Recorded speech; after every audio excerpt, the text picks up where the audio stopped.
আমরা mobile phone থেকে app তৈরি করার ভিডিও অনেক দেখেছি, বাট আজকের এই ভিডিওতে আমি দেখাবো কিভাবে খুব সহজ মাধ্যমে আপনারা একটা টুল অ্যাপ তৈরি করতে পারবেন আপনাদের ফোন দিয়েই। তো সম্পূর্ণ ভিডিওটি দেখুন, আর আপনি যদি এই চ্যানেলের সাবস্ক্রাইবার না হয়ে থাকেন তাহলে চ্যানেলটি সাবস্ক্রাইব করে দেন। আমি যেই টুল অ্যাপটা তৈরি করছি সেটা আমি হুপ ওয়েব থেকে আপনাদেরকে একটু দেখাই দিই। এখানে দেখেন কোডিংগুলো আছে। এখন যদি আমি প্লে করি আমার অ্যাপটা ওপেন হচ্ছে, ঠিক আছে। এটা হচ্ছে HTML এর সিঙ্গেল ফাইল দিয়ে তৈরি করা।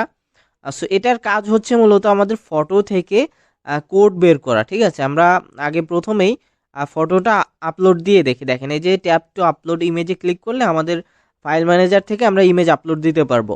এখন নিচে দেখেন, নিচের বক্সে কিন্তু একটা কোড দেখা যাচ্ছে। এখানে অনেক কোড। এটা হচ্ছে বেজ 64 কোড। আমরা ইমেজ থেকে কোডটা জেনারেট করলাম। এখন এটা কপি করে নিলাম। কপি করে নিয়ে আমি ক্রোম ব্রাউজার থেকে আপনাদেরকে একটা জিনিস দেখাই।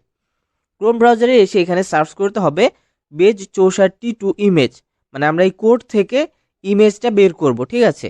এখন এখানে অনেক ওয়েবসাইট আপনি পেয়ে যাবেন। এখান থেকে যে কোনো একটা ওয়েবসাইটে আমি চলে যাচ্ছি, এইটাই যাই। এখানে এসে যে একটা বক্স দেখতে পাচ্ছেন, বেজ 64-র একটা বক্স আছে। এইখানে আমি এই কোডটা পেস্ট করে দিলাম। এখন এইখান থেকে ইমেজ বের করার জন্য এই যে ডিকোড বেজ 64 টু ইমেজে ক্লিক করলে আমাদের এখান থেকে কিন্তু এই কোড থেকে আমাদের ইমেজটা চলে আসবে। দেখেন আমি যে ইমেজটা দিয়েছিলাম সেই ইমেজটা কিন্তু এখানে চলে এসেছে আমাদের এই কোডটা পেস্ট করার পরে। এখন এই সেম সিস্টেমটা আমরা আমাদের অ্যাপ থেকেও করতে পারবো। সেজন্য এখান থেকে আমাদের এই কোডটা জাস্ট পেস্ট করে দিলেই আমাদের ইমেজটা চলে আসবে। এখন এই যে সিস্টেমটা তৈরি করেছি, যে টুল অ্যাপটা তৈরি করেছি, এইটা আপনারা কিভাবে তৈরি করবেন সব কিছু আপনাদেরকে দেখাবো। সো ভিডিওটি কন্টিনিউ করেন, আর আপনি যদি এখনও সাবস্ক্রাইব করে না থাকেন চ্যানেলটি, তাহলে চ্যানেলটি সাবস্ক্রাইব করে রাখেন। আচ্ছা, এখন আমরা হচ্ছে কোড লিখবো, ঠিক আছে। আমরা গুগল AI স্টুডিও দিয়ে কোড লিখবো। সেজন্য আমরা চলে এসেছি গুগল AI স্টুডিওতে। এখান থেকে জেমিনি 3 প্রোটা সিলেক্ট করে এইখানে আমাদের কিছু লিখতে হবে। যেমন আমরা যেহেতু আমাদের অ্যাপ তৈরি করবো, সো এই জন্য আমি এখানে লিখে দিচ্ছি একটি base 64 to image and image to base 64 tool app তৈরি করে দাও HTML সিঙ্গেল ফাইল কোড দিয়ে, এবং অ্যাপের UI UX ডিজাইন প্রফেশনাল হতে হবে। আচ্ছা, এটা লিখে আমরা এখান থেকে জাস্ট এটা সেন্ড করে দিলাম।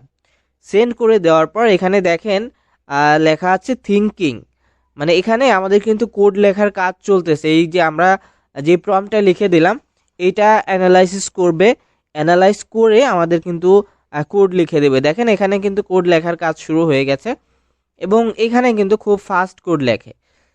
আপনি যদি ডিপসিক দিয়ে এই সেম কাজটাই করতে যান আপনার অনেক সময় ধরে কিন্তু কোড লিখবে, বাট এই গুগল AI স্টুডিও কিন্তু খুব ফাস্ট কোড লেখে, এবং এটা দিয়ে অনেক কোড লেখার পরে লিমিটেশন আসে ফ্রিতে যদি আপনি করতে যান।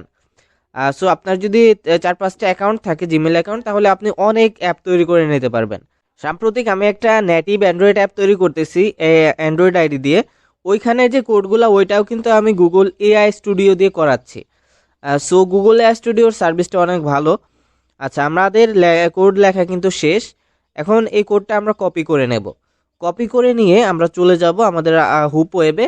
হুপ ওয়েবে এসে এখান থেকে আমরা একটা ফ্রেশ একটা প্রজেক্ট তৈরি করব। আমাদের এই প্রজেক্টটা ক্লোজ করে দিলাম। এখন ক্রিয়েট প্রজেক্টে ক্লিক করে আমরা নতুন করে একটা প্রজেক্ট নিয়ে নেব। সো এখানে প্রজেক্টের নাম আমরা দিয়ে দিচ্ছি base 64 to image, base 64 to image. এটা আমাদের প্রজেক্টের নাম দিয়ে ওকে করে দিলাম। এখন আমরা প্রজেক্টের মধ্যে যাব। এবার এখান থেকে index.html এ এসে আমাদের যে কোডটা গুগল AI স্টুডিও থেকে পাইছি সেটা এখানে পেস্ট করে দিলাম। এখন দেখেন আমরা এটা প্লে করার পর দেখেন আমাদের আগের যে অ্যাপটা ছিল প্রায় সেম অ্যাপই, বাট কালারগুলো একটু চেঞ্জ হয়েছে। সব কিছুই কিন্তু ফাংশন একই আছে। এখন এটা টেস্ট করার জন্য আমরা আমাদের গ্যালারি থেকে ইমেজ আপলোড দেব। দেখেন এখানেও কিন্তু আমাদের ইমেজটা আপলোড হচ্ছে এবং কোডও কিন্তু জেনারেট হয়ে গেছে। এই কোডটা কিন্তু আমাদের যেই সিস্টেমটা দেখালাম সেম সিস্টেমে কাজ করবে। এখান থেকে আমরা কোডটা কপি বাটনে ক্লিক করে কপি করলাম, এখান থেকে আমরা এটাকে পেস্ট করলাম। ওকে, সো কপি হয় না, আমাদের যে HTML ফাইল কপি করা ছিল ওইটাই কপি হয়ে গেছে। আচ্ছা, পেস্ট হয়ে গেছে। এখান থেকে আমাদের ম্যানুয়ালি সিলেক্ট অল করে কপি করতে হবে। আচ্ছা, কপি করে নিয়ে এখান থেকে আমরা সব ডিলিট করে দেব। তারপর এখানে আমাদের কোডটা পেস্ট করে দিলাম। এখন দেখেন এখানে কিন্তু আমাদের অ্যাপটা 100% কাজ করতেছে। আমরা প্রথমে যে অ্যাপটা দেখালাম সেম সিস্টেম কিন্তু এই অ্যাপের মধ্যেও আছে। এখন এটা অ্যাপে কনভার্ট করার জন্য যে পাবলিশার ওয়েবসাইটে যাবেন, তারপর কনভার্ট টু অ্যান্ড্রয়েড অ্যাপ্লিকেশনে এসে এখানে আপনার লোগোটা চেঞ্জ করে দিবেন। আপনি অবশ্যই লোগোটা চেঞ্জ করবেন। তারপর এখানে আপনার অ্যাপের যে নাম রাখতে চান সেই নামটা দিয়ে দিবেন, তারপর প্যাকেজ নেম চেঞ্জ করবেন। এখান থেকে আর কিছু করার প্রয়োজন নাই, এই ফ্ল্যাশ পেজটা চেঞ্জ করবেন। তারপর এখানে যে ফাংশনগুলো আপনি রাখতে চান রেখে টিক মার্কে ক্লিক করে দিবেন। ওকে, টিক মার্কে ক্লিক করে দেওয়ার পর এখান থেকে আমাদের অ্যাপটা রেডি হয়ে যাবে। এটা আমরা ফাইল ম্যানেজারে কপি করে রাখবো। এখন এটা আমরা ইনস্টল করে দেখব আসলে আমাদের অ্যাপটা ঠিক আছে কিনা। সো এখান থেকে আমি অ্যালাউ করে দিচ্ছি ইনস্টলের, এখানে ইনস্টল, আবার ইনস্টল, এখান থেকে আচ্ছা লক চাচ্ছিল, দিয়ে দিলাম। ওকে, ইনস্টল শেষ।